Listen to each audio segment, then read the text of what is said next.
नमस्कार। तो उत्तर प्रदेश सरकार का 2026-27 का बजट आ गया है। चलिए जरा इसे आसान भाषा में समझते हैं और देखते हैं कि इसमें क्या-क्या खास है। तो सबसे पहले बात करते हैं उस सबसे बड़े नंबर की जो सबकी नज़रों में है। बजट का टोटल साइज है 9 लाख करोड़ रुपए से भी ज्यादा। जी हाँ, ये पिछले साल से एक बहुत बड़ी छलांग है और ये दिखाता है कि राज्य के इरादे कितने बड़े हैं। अब देखिए, इतने बड़े बजट को समझने के लिए ये जानना जरूरी है कि भाई राज्य की आर्थिक सेहत कैसी है ना? तो बजट की शुरुआत भी यहीं से होती है, कुछ जरूरी इकोनॉमिक इंडिकेटर्स के साथ।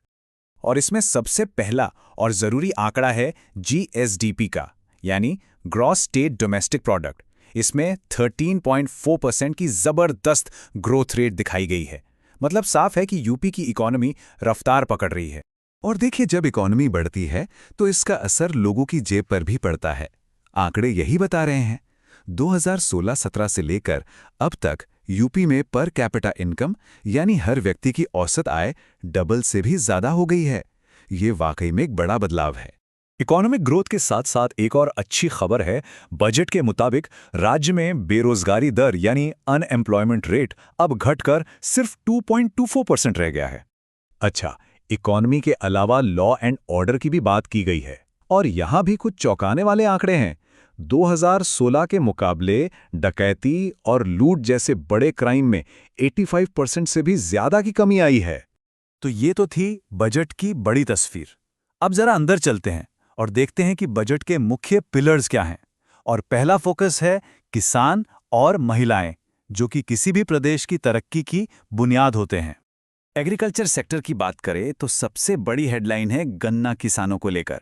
उन्हें जो पेमेंट की गई है वो एक रिकॉर्ड है। कितना बड़ा रिकॉर्ड? इतना कि ये पिछले 22 सालों की कुल पेमेंट से भी ज्यादा है। हाँ, लेकिन बात सिर्फ गन्ना किसानों की नहीं है। दूसरे किसानों के लिए भी काफी कुछ है, जैसे सिंचाई के लिए प्राइवेट ट्यूबवेल पर मुफ्त बिजली और पीएम किसान सम्मान निधि के जरिए सीधे बैंक अकाउंट में पैसे भेजना। अब बात करते हैं महिला सशक्तिकरण की। इसके लिए मिशन शक्ति अभियान तो जारी रहेगा ही, साथ ही बीसी सखी प्रोग्राम की कामयाबी पर भी जोर दिया गया है। ये वही प्रोग्राम है जिसमें गांव की महिलाएं ही बैंकिंग सर्विस दे रही हैं। और एक खास स्कीम मुख्यमंत्री कन्या सुमंगला योजना, जो लड़कियों की पढ़ाई और सेहत के लिए है, उसका भी जिक्र है। बताया गया है कि इससे अब तक 26 लाख से भी ज्यादा बेटियों को फायदा मिला है। तो किसान और महिलाओं के बाद बजट का अगला बड़ा फोकस है युवा शक्ति और रोजगार। चलिए देखते हैं कि प्रदेश की इतनी बड़ी यूथ पॉपुलेशन के लिए क्या प्लान है। यहां पर स्ट्रैटेजी बिल्कुल क्लियर है, 3 स्टेप वाली। पहला स्टेप स्किल डेवलपमेंट, यानी युवाओं को ट्रेनिंग देना। दूसरा स्टेप डिजिटल टूल्स, यानी टैबलेट और स्मार्टफोन देना। और तीसरा स्टेप एंटरप्रेन्योरशिप, मतलब उन्हें अपना खुद का बिजनेस शुरू करने के लिए बढ़ावा देना। और अगर सरकारी नौकरियों की बात करें तो सिर्फ पुलिस डिपार्टमेंट में ही 2017 से अब तक 2,19,000 से ज्यादा भर्तियां हुई हैं। और जो लोग नौकरी नहीं बल्कि अपना काम करना चाहते हैं, उनके लिए एक नई स्कीम है, मुख्यमंत्री युवा उद्यमी विकास अभियान। इसके तहत हर साल 1 लाख युवाओं को अपना बिजनेस शुरू करने के लिए बिना ब्याज का लोन देने का टारगेट है। अब जाहिर सी बात है, इतना सब विकास और रोजगार तभी मुमकिन है जब आपके पास एक मजबूत इंफ्रास्ट्रक्चर हो। तो बजट का अगला फोकस इसी पर है, यानी विकास के बुनियादी ढांचे पर।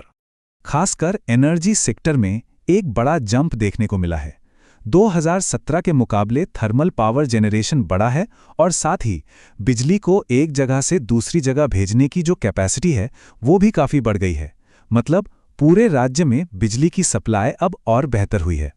एनर्जी के साथ साथ कनेक्टिविटी पर भी जोर है। इसमें कुछ बहुत बड़े प्रोजेक्ट्स शामिल हैं, जैसे Delhi Varanasi high speed rail corridor और जेवर में बन रहा इंटरनेशनल एयरपोर्ट, जो एशिया के सबसे बड़े एयरपोर्ट्स में से एक होने वाला है। और आखिर में बजट हमें भविष्य की तरफ ले जाता है, एक ऐसे भविष्य की तरफ जहां टेक्नोलॉजी एक बहुत ही अहम रोल निभाने वाली है।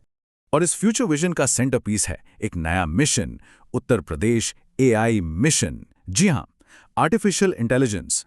ये मिशन इसलिए भी इतना जरूरी हो जाता है क्योंकि यूपी आज की तारीख में इलेक्ट्रॉनिक्स मैन्युफैक्चरिंग का एक बहुत बड़ा हब बन चुका है। एक दिलचस्प बात यह है कि देश के 65% मोबाइल फोन यही यूपी में बनते हैं। और इस बड़े टेक पुश को शुरू करने के लिए इस एआई मिशन के लिए शुरुआत में 225 करोड़ रुपए का प्रोविजन रखा गया है। वित्त मंत्री ने अपने बजट भाषण को एक कविता की इन लाइनों के साथ खत्म किया, जो कहीं ना कहीं इस पूरे बजट के एम्बिशियस टोन को बयां करती हैं। तो कुल मिलाकर देखें तो ये बजट विकास, महिला सशक्तिकरण और टेक्नोलॉजी, इन 3 चीजों पर बड़ा दाव लगा रहा है। अब सवाल यही उठता है कि ये योजनाएं जमीन पर कितनी उतरेंगी और उत्तर प्रदेश को आने वाले सालों में किस रास्ते पर ले जाएंगी।